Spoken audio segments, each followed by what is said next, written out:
Yeah. Thoughts from the trail. I'm Scott Anderson. Hello from the trail. I hope everyone had a great Christmas.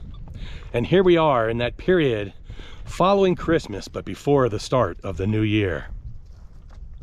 You may have heard the phrase that your attitude determines your altitude, or maybe even something simpler like your success is dependent upon your attitude. There is certainly truth in those things, but they are not the complete picture. Let me share some examples. I love boating, and when I would take my Sea Ray out on the lake, as I was getting up to speed, I would have to adjust the trim of the motor so that the boat can go through as efficiently and as and increased speed based upon the attitude that it was taking as it was going through the water. That attitude made a big difference in how it sailed across the lake. The same thing for an airplane. When an airplane is taking off, landing, or just flying through the air, the positioning that it has as it's doing each of those things is called its attitude. And that makes a big difference on its airworthiness.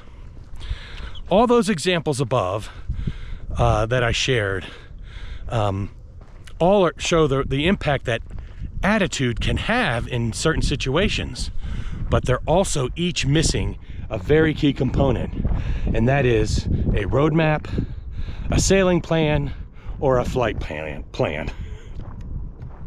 So here's an example of what I'm talking about. I'm getting ready to take a road trip from Utah to Wisconsin, and I have a great attitude about the trip. I'm really excited about it. I know we can get there. I'm super excited.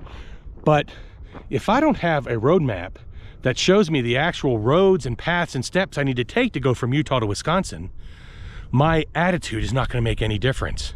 So I need both the good attitude about the trip and the roadmap/plan to help me get there.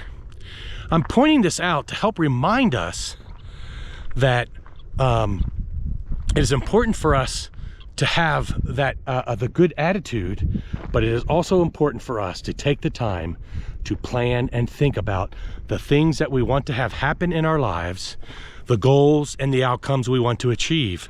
Otherwise, we may just have a really good attitude and find that we have not gotten to where we want to be, should be, or maybe not even made any progress at all. So I encourage us to approach the new year, obviously with the good attitude as we face 2024, but also let's put a little forethought into the things that we truly want to have happen in our lives and identify some of the actions and steps that we can take to have those things come to pass.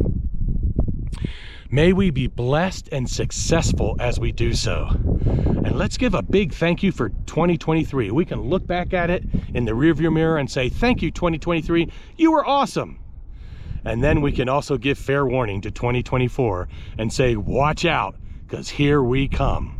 May you have a great start to the new year, and I'll see you next time on the trail.